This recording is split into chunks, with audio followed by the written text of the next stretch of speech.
आखिर वजह क्या रही है? तेलंगाना से ये भी आपकी पार्टी उठने वाली है, हैदराबाद से, और वो भी वो AIMEP है, वो AIMM है, तो उसको क्या मतलब है? मतलब दोनों लोग एक ही ऑल इंडिया करके दोनों दो रास्ते पे जा रहे हैं, तो कैसे मतलब मैसेज मिलेगा कि हाँ ये खैर ख्वाह हमारे हैं?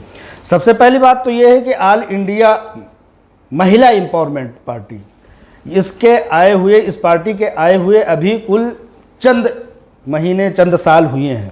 5 साल। तो 5 साल हुए, लेकिन 2-2.5 साल तो लोगों ने साजिशों के नज़र करवा दिया। तो कम से कम अभी डॉक्टर नौहरा शेख साहिबा को मौका देना चाहिए, उनको वक्त देना चाहिए लोगों को समझने के लिए, और उनके काम को देखना चाहिए। उन्होंने जिस तरह से काम किए हैं, इंटरनेशनल पैमाने पर 100 मुल्कों में फैली हुई तिजारत, 25 लाख लोगों की रोज़ी रोटी करके, तिजारत करके लोगों को रोज़ी रोटी पहुंचाने की एक बहुत बड़ी कामयाबी। इस तरह से जामियतुन निस्वा सलफिया 5 स्टार रैंक का एक मदरसा, दसियों हज़ार बच्चों की तलबा के पढ़ने के लिए मेडिकल कॉलेज, उनकी खिदमात को आप जब देखिएगा तो उनके बारे में फ़ैसला कीजिएगा। लेकिन उस पार्टी के बारे में फ़ैसला कीजिए जो 100 साल से अभी तक एक सीट से आगे नहीं उभर पाई है। वो अपनी रियासत में, मैं बात कर रहा हूँ असदुद्दीन ओवैसी साहब की, MIM की, मैं कहता हूँ कि उनके बारे में फ़ैसला कीजिए जो 100 साल से अभी तक एक सीट से 2 सीट नहीं हो सके, दूसरी सीट हो गई, पता नहीं कैसे। मैं कहता हूँ असदुद्दीन ओवैसी साहब को या उनके तमाम कारकुनान को कि भाई दूसरों के घर में जा करके अपनी रवादारी, अपनी हिस्सेदारी बता लीजिएगा, लेकिन सबसे पहले अपने घर में तो कम से कम बेहतरीन अंदाज में अपना एक मुस्बत पहलू दिखा पाइए।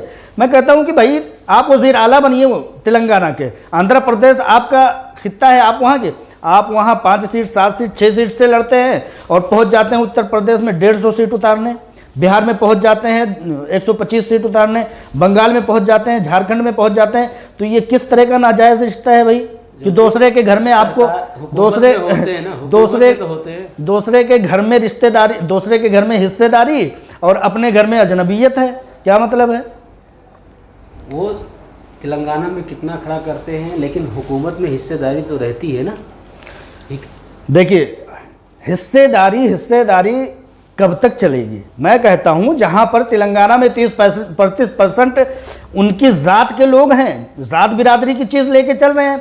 ऐसा होना नहीं चाहिए मुल्क में। ज़ात बिरादरी, फ़िरकावारियत तकसीम को जन्म देती है, जैसा कि जिन्ना साहब ने ज़ात बिरादरी की बात की। आज हमारा मुल्क 3 धड़ों में तकसीम हो गया, उसके नुकसान का खमियाजा ता क़यामत नहीं किया जा सकता। हज़ारों जंगें हो गई और हज़ारों जंगें होंगी।